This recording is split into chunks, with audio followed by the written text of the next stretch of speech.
ನನ್ನ ಅನುಭವದಲ್ಲಿ ಹೇಳ್ತಿದ್ದೀನಿ. ನಾವು ಬಾಯಿಯಿಂದ ತೆಗೆದುಕೊಳ್ಳುವ ಆಹಾರ ಇದೆಯಲ್ಲ, ಫುಡ್ ಅಂದ್ರೆ ಏನು? Something which you take in to your body, right? ಅದನ್ನು ಫುಡ್ ಅಂದ್ರೆ. ನಾವು ಬಾಯಿಯಿಂದ ತೆಗೆದುಕೊಳ್ಳುವ ಆಹಾರ ಜಸ್ಟ್ 5%.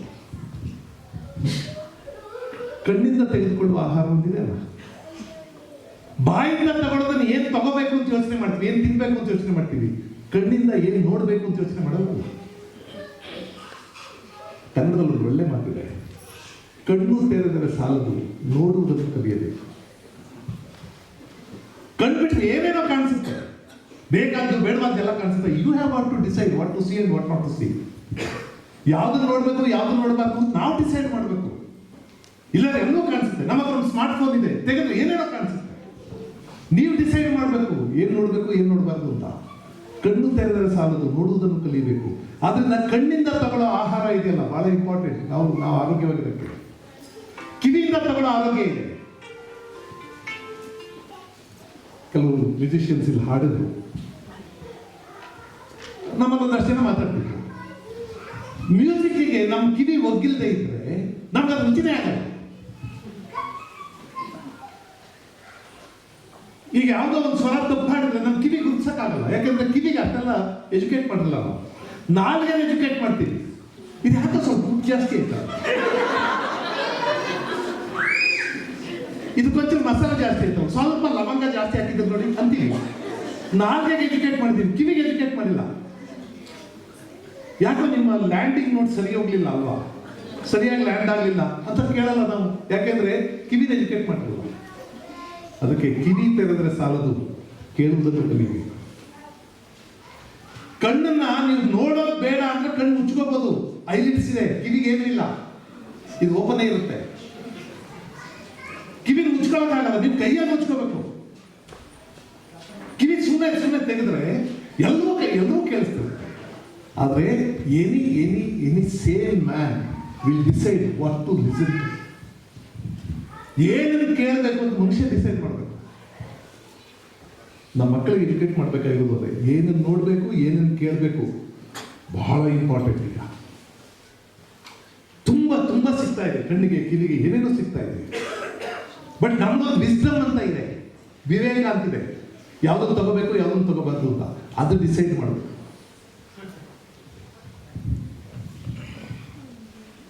ಅವರು ಎಷ್ಟು ಚೆನ್ನಾಗಿ ಡಾನ್ಸ್ ಮಾಡಿದ್ರು.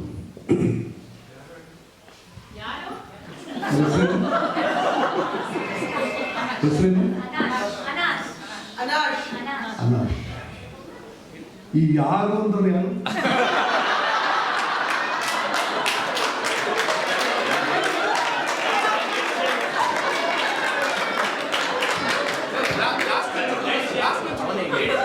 ಅಲ್ಲ, ನಾವು ಯಾಕೆ ಹೇಳ್ತಾ ಇದ್ರೆ, ಈಗ ಅನಾಶ್ ಒಂದು ಆನ್ಸರ್, ಯಾರು ಅಂದ್ರೆ ಅನಾಶ್ ಅಂತ ಒಂದು ಆನ್ಸರ್ ಇದೆ.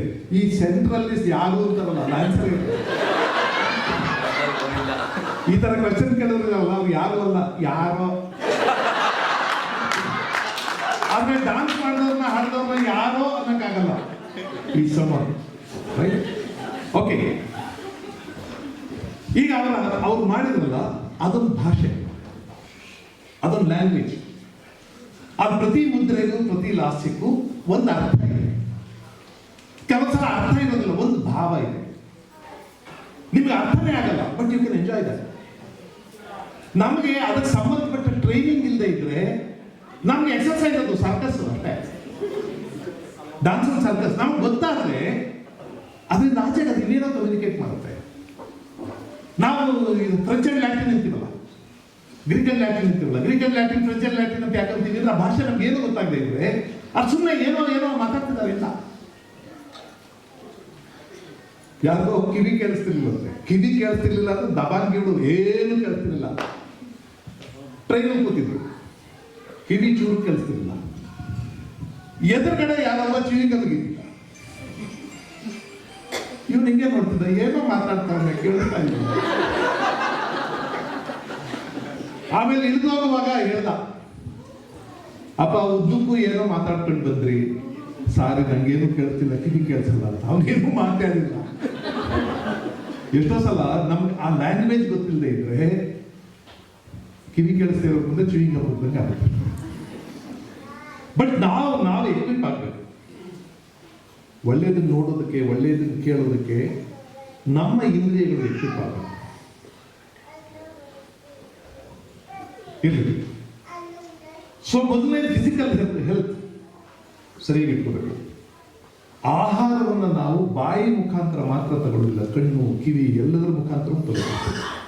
ಆ ಎಲ್ಲ ಆಹಾರವು ಆರೋಗ್ಯಕರವಾಗಿದೆ. ಎರಡನೇದು ಮೆಂಟಲ್ ಹೆಲ್ತ್. ಫಿಸಿಕಲ್ ಹೆಲ್ತ್ ಅದಕ್ಕೂ ಗೊತ್ತಾಗುತ್ತೆ, ಮೆಂಟಲ್ ಹೆಲ್ತ್ ಗೊತ್ತಾಗುತ್ತೆ. ಮೆಂಟಲ್ ಹೆಲ್ತ್ ಒಂದು ಸ್ಟೆಬಿಲಿಟಿ ಇರಬೇಕು. ಈ ಕ್ಷಣ ಇದ್ದಂಗೆ ಇನ್ನೊಂದು ಕ್ಷಣ ಇರೋದಿಲ್ಲ ನಾನು ಅಂತ ಆಗಬಾರ್ದು. ಆಮೇಲೆ ಏನೋ ಹೆಚ್ಚು ಕಡಿಮೆ ಆಗುತ್ತಪ್ಪ, ನನ್ನನ್ನು I should conduct my self well ಅಲ್ವಾ? ಅದು ಮೆಂಟಲ್ ಹೆಲ್ತ್. ಅದು ನಿಮ್ಗೆ ಅರ್ಥ ಆಗುತ್ತೆ, ಎಕ್ಸ್ಪ್ಲೈನ್ ಮಾಡಬೇಕಾಗಿಲ್ಲ. ಮೂರನೇದೊಂದಿದೆ ಎಮೋಷನಲ್ ಹೆಲ್ತ್ ಅಂತ. ಎಮೋಷನಲ್ ಹೆಲ್ತ್ ನಮ್ಗೆ ಎಷ್ಟೋ ಸಲ ನಮ್ಮೂರು, ನಮ್ಮ ದೇಶ, ನಮ್ಮ ಭಾಷೆ, ನಮ್ಮ ಸಂಸ್ಕೃತಿ, ನಮ್ಮ ಸಾಹಿತ್ಯ, ನಮ್ಮ ಜನ, ನಾನಿರೋ ನೆಲ, ನಮ್ಮ ಬಡಾವಣೆ, ನಮ್ಮ ಡೆವಲಪ್ಮೆಂಟು, ನಮ್ಮ ಬೀದಿ, ನಮ್ಮ ಅಕ್ಕಪಕ್ಕದ ಮನೆಯವರು, ನಮ್ಮ ಚಿಕ್ಕಪ್ಪ, ನಮ್ಮ ದೊಡ್ಡಪ್ಪ, ನಮ್ಮ ಮಾವ, ನಮ್ಮ ಅತ್ತೆ, ಇವ್ರು ಯಾರ ಬಗ್ಗೆನೂ ಏನು ಅನ್ನಿಸ್ತಾ ಇರೋ ಪಾಪಿಗಳು ಇರ್ತಾರೆ ಅಲ್ವಾ? ಯಾರು ಇಲ್ಲ ರೀ, ನಾನೇನು ಬಾಧನೆ ಮಾಡಲ್ಲ. I am alone. Is emotionally poor. ನಮ್ಮೂರು, ನಮ್ಮ ದೇಶ, ನಮ್ಮ ನೆಲ, ನಮ್ಮ ಏನಾದ್ರು ಅನ್ನಿಸ್ಬೇಕಲ್ವಾ ನಮಗೆ? ನಾನು ನಿನ್ನೆ ಹೇಳಿದೆ ಅಲ್ಲಿ ಮಾತಾಡ್ತಾ, ಬೇಂದ್ರೆ ಯಾವುದೋ ಊರಿಗೆ ಹೋಗಿದ್ರಂತೆ. ಅವ್ರು ಮಾತಾಡ್ತಾ ಹೇಳಿದ್ರಂತೆ, ನನಗೆ ಧಾರವಾಡ ಅಂದ್ರೆ ಧಾರವಾಡ ರೀ, ನಾನು ಧಾರವಾಡದಾಗ ಅಂಗುಲ ಬೆಳೆದೀನಿ, ಅಂಗುಲ ಬದುಕೀನಿ. ಅದಕ್ಕೆ ನಾನು ಎಲ್ಲಿ ಹೋಗಲಿ, ನಾನು ನಿಂತಷ್ಟು ನೆಲ ಧಾರವಾಡ.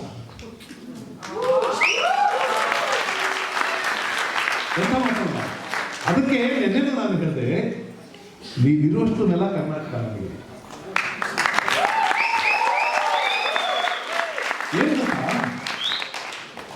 ಕರ್ನಾಟಕ ಅನ್ನೋದು ಒಂದು ಜಿಯೋಗ್ರಫಿಕಲ್ ಏರಿಯಾ ಅನ್ನೋದು ನಮಗೆ ಬಹಳ ಬಹಳ ಪ್ರಿಮಿಟಿವ್ ತಿಳುವಳಿಕೆ, ಅದು ಪ್ರಾಥಮಿಕ ತಿಳುವಳಿಕೆ. ಕರ್ನಾಟಕ ಅಂದ್ರೆ ಕಣ್ಣಿಗೆ ಕಾಣಿಸೋದಲ್ಲ, ನಕ್ಷೆ ಅಲ್ಲ ಕರ್ನಾಟಕ. ನಾವೆಲ್ಲ ಇಂಡಿಯಾ ಅಂದ್ರೆ ತಕ್ಷಣ ಒಂದು ಮ್ಯಾಪ್ ಇಮೇಜಿನ್ ಮಾಡ್ಕೊತೀವಲ್ವಾ? ಅಲ್ಲೇ ನದಿ ಹರಿಯೆಲ್ಲ ಗಾಳಿ ಬೀಸಲ್ಲ, ಮ್ಯಾಪ್ ಅಷ್ಟೇ ಅದು. But feeling India is different. ಒಂದು ಮ್ಯಾಪ್ ನೋಡೋದಕ್ಕೂ ಇಂಡಿಯಾ ಫೀಲ್ ಮಾಡೋದಕ್ಕೂ ವ್ಯತ್ಯಾಸ ಇದೆ ಅಲ್ವಾ? ನಮ್ಮ ಊರನ್ನ ನೀವು ಮೇಲಿಂದ ಯಾವಾಗಲೂ ಏರ್ಕ್ರಾಫ್ಟ್ ಇಂದ ನೋಡೋದಕ್ಕೂ ಇಲ್ಲಿ ಬಂದು ಫೀಲ್ ಮಾಡೋದಕ್ಕೂ ವ್ಯತ್ಯಾಸ ಇದೆ ಅಲ್ವಾ? ಅಂದ್ರೆ ಸುಮ್ಮನೆ ನೋಡೋದಲ್ಲ, ಅದು ನಮಗೆ ಅರಿವಿಗಾಗಬೇಕು. ಕರ್ನಾಟಕ, ಕುವೆಂಪು ಹೇಳ್ತಾರೆ, ಕರ್ನಾಟಕವೆಂಬುದೇನು ಹೆಸರೇ ಬರಿಯ ಮಣ್ಣಿಗೆ, ಮಂತ್ರಕಣ, ಶಕ್ತಿ ಕಣ, ದೇವಿ ಕಣ, ತಾಯಿ ಕಣ. ಕರ್ನಾಟಕ ಬರೀ ಮಣ್ಣಿನ ಒಂದು ನೆಲದ ಹೆಸರಲ್ಲ. ಕುವೆಂಪುನ ಹೇಳಿದ ಮಾತು, ಒಂದು ನಾಡನ್ನ ಚದುರ ಮೈಲಿಗಳಿಂದ ಅಳೆಯಬಾರದು, ಚದುರ ಕಾಲದಿಂದ ಅಳೆಯಬೇಕು. ನಮಗೆ ನಾಡನ್ನು ಅಳೆಯೋದಕ್ಕೆ ಮೈಲಿಗಳನ್ನು ಅಳೆಯೋದು ಗೊತ್ತಾಗುತ್ತೆ, ಟೈಮಲ್ಲಿ ಅಳೆಯೋದು ಗೊತ್ತಾಗುತ್ತಾ? ಕರ್ನಾಟಕವನ್ನ ಟೈಮಲ್ಲಿ ಅಳೆಯೋದು ಗೊತ್ತಾ? ಕರ್ನಾಟಕ ಅಂದ್ರೆ ಎಷ್ಟು ಸಾವಿರ ವರ್ಷ ಟೈಮಲ್ಲಿ ಅಳೆಯೋದು ಗೊತ್ತಾ ನಮಗೆ? ನಾವು ವಿ ಆರ್ ಲಿಮಿಟೆಡ್. ನಮ್ಮ ನಾಲೆಡ್ಜ್ ಹೆಂಗೆ ಅಂದ್ರೆ, ಈ ಮನುಷ್ಯ ಎಷ್ಟು ದೊಡ್ಡವನು ಅಂದ್ರೆ ಅವನ 6 ಅಡಿ, ಅಂದ್ರೆ 6 ಅಡಿಯವನಿಗಿಂತ 5.25 ಅಡಿಯವನು ಸಣ್ಣ ಮನುಷ್ಯ ಅಂತ ಆಯ್ತಾ? ಹಂಗಿಲ್ಲ. ನಾನು ಯಾವಾಗಲೂ ಹೇಳ್ತಿರ್ತೀನಿ, S Janaki, S P Balasubrahmanyam, Mohammed Rafi, Lata Mangeshkar, ಇವ್ರ ಬಗ್ಗೆ ನನಗೆ ಎಂಥ ಭಾವ ಅಂದ್ರೆ, ಐ ಸ್ವೇರ್, ದೇವತೆಗಳು, ಮನುಷ್ಯರಲ್ಲ, ದೇವತೆಗಳು.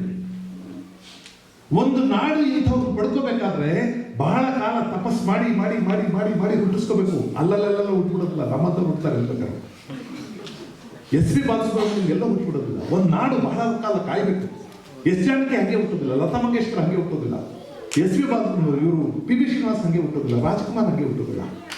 ಒಂದು ನಾಡು ಪಡ್ಕೋಬೇಕಾಗುತ್ತೆ.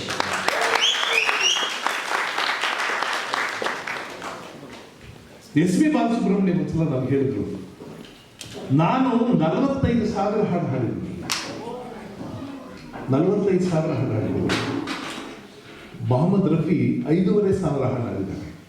ಆದರೆ ನನ್ನ 1,000 ಹಾಡು ಅವ್ರದ್ದು ಒಂದು ಹಾಡಿಗೆ ಸಮ ಅಲ್ಲ. He is my god, he is my god ಅಂತ ನನಗೆ ರೋಮಾಂಚನ ಆಗೋಯ್ತು. ನಾವು ಮುಸ್ಲಿಮು, ನಿಂದು ಅವದು ಇದು, ನಮ್ಮ ದೇವರು ಬೇರೆ ಅವ್ರ ದೇವರು ಬೇರೆ ಅನ್ನುವಾಗ ಕಲೆ ನೋಡಿ ಒಬ್ಬ ಮನುಷ್ಯನನ್ನ, ಈತ ಹಿಂದೂ, ಒಬ್ಬ ಮುಸ್ಲಿಮನನ್ನ ಈಸ್ ಮೈ ಗಾಡ್ ಅನ್ಸುತ್ತಲ್ಲ, ಏನು ಗ್ರೇಟ್ ಅಲ್ವ ಅದು.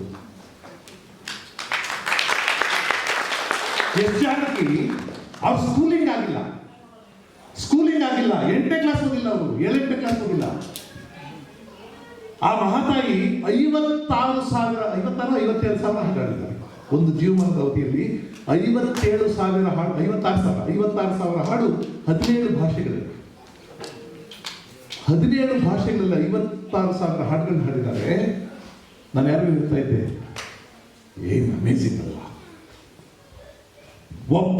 ಒಂದು ಕಂಠ 56,000 ಹಾಡುಗಳನ್ನ 17 ಭಾಷೆಯಲ್ಲಿ ಹಾಡುತ್ತೆ ಅಂದ್ರೆ ಏನು ಅದ್ಭುತ ಅಲ್ವಾ?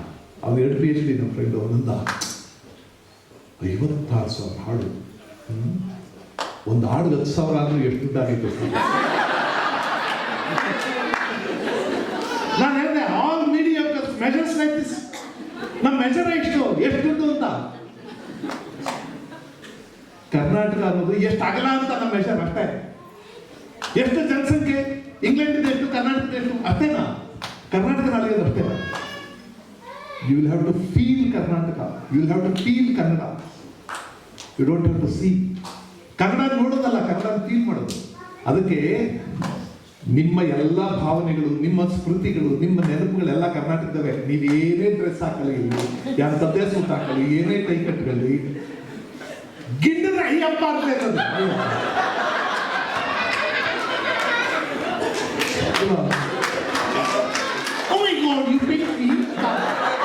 ಹಂಗನ್ಬೇಕಾದ್ರೆ ಯಾರಾದ್ರೂ ನೋಡ್ಕೊಂಡ್ರೆ ಯಾರು ನೋಡ್ತಾರೆ, ಅಯ್ಯಪ್ಪ ಒತ್ತಿಗೆ ನನ್ನ ಮಗನೇ ಬಿಟ್ಬಿಡಲೇ ಅಲ್ವಾ? ಅಂದ್ರೆ ನಾವು 2 ಲೇಯರ್ ಕೆರೆದ್ರೆ ಒಳಗಡೆ ಕನ್ನಡದವೇ, ಮೇಲ್ ಬೇರೆ ಅಷ್ಟೇ, ಸ್ವಲ್ಪ ಕೆರೆಬೇಕಷ್ಟೇ, ಕೆರೆದ್ರೆ ಕನ್ನಡದವರು.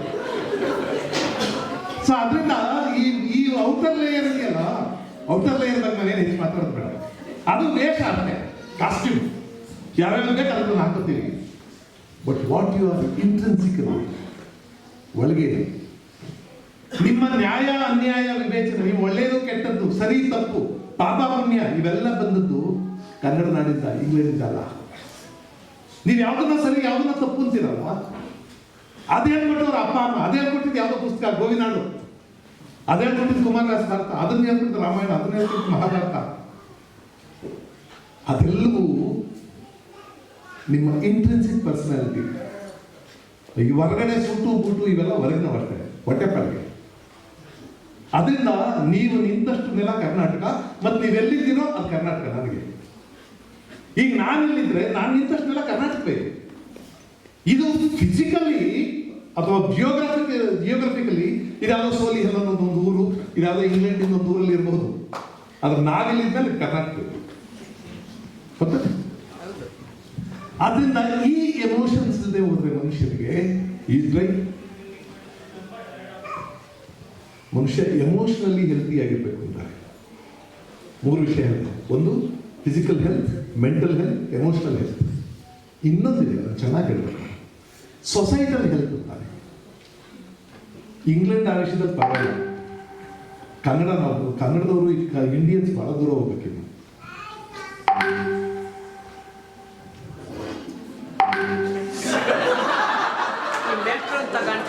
ಇದಕ್ಕೇನು ಅರ್ಥ ಇಲ್ಲ.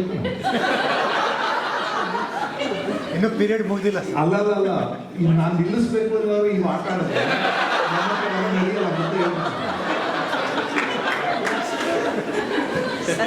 ನಾನು ಕೋಟ ಮುಗಿಯೋ ತನಕ ನಾವೇ ನಿಲ್ಸೋಣ. ನೀವೆಲ್ಲ ಎದ್ದೋರು ಒಂದು 12 ಜನ ಮುಂದೆ ಇರ್ತಾರೆ ಅಲ್ವಾ? ಅವ್ರು ಯಾರು ಗೊತ್ತಾ? ಮನೆಗೆ ಹೋಗಿ ಏನೋ ಮಾಡೋದು, ಕೂತ್ಕೊ, ಅವ್ರ ಜೊತೆಗೆ ಇರ್ತಾರೆ. ಆದ್ರಿಂದ ಐ ಆಮ್ ನಾಟ್ ಬಾದರ್ಡ್. ಈ